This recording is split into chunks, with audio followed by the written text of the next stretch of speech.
Hi, I'm Amanda with There Is No Box. Today I'm going to teach you a quick, fun game that you can play with flashcards. Now this is a game you can play with any kind of flashcard that you have, so use whatever your child is studying. And if you don't have flashcards on hand, you can make some very easily. Grab some index cards and create some, or better yet, have your children create them, because then they're really engaging in that process. Or cut up a sheet or two of cardstock and use those as your cards.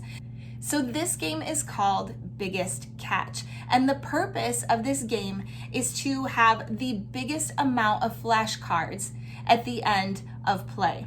So today I'm going to demonstrate this using some CVC words or CVC cards that I made for my children when they were practicing early reading skills. These are in my shop. If this is something that your kids are working on, they already have fish on them, which was the inspiration for this game actually. And on the back there's little water wavy lines. You don't need all that to play this game. You can use regular flashcards. You could use pieces of paper and just flip them with the written side down. This just adds a little element of fun. What you're gonna do is put all of the cards on the table in front of you. And if you're playing, I'll show you how to play this with one player, and I'll show you how to play it with two players.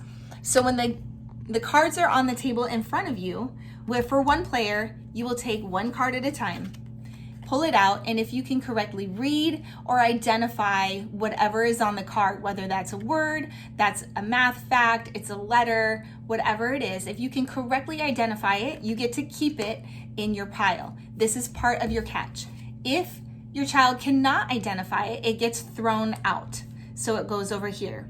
So one by one, they'll pull a card from the middle, they'll identify it, and if they are correct, it goes into their pile, and if not, they throw it out.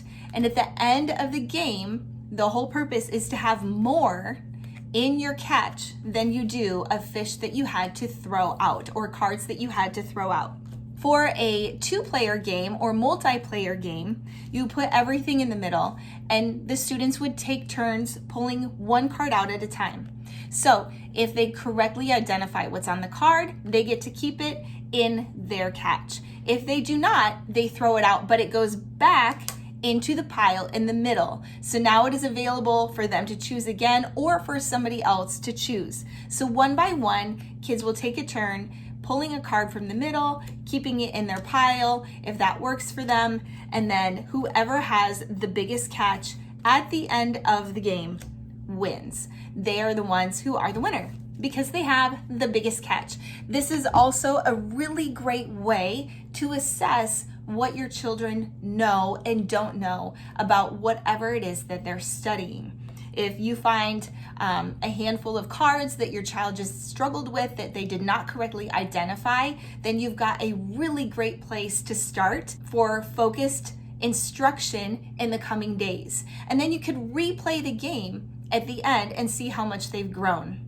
Another fun addition to this that just adds that extra little element of excitement would be to put a paper clip on each card, put it down in the middle, and then tie a magnet to a wooden dowel or a pencil even. And then your children take turns using the magnet to pull up the cards one at a time. It's really a lot more like fishing. It just feels a lot more fun. It adds another little game element to what they're doing, and then they get to play. I did that with my kids, and they played this game for days. So we made a little fishing pole for everybody, and then they just sat around fishing for days, and I loved it because they thought they were playing, and I knew that they were actually doing intentional things that were helping them learn to read, that were helping encourage them in their learning journey.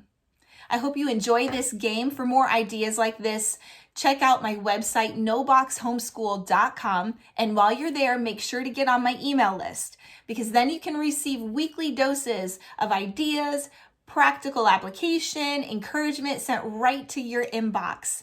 I hope you have a great day today, and until next time, have fun learning.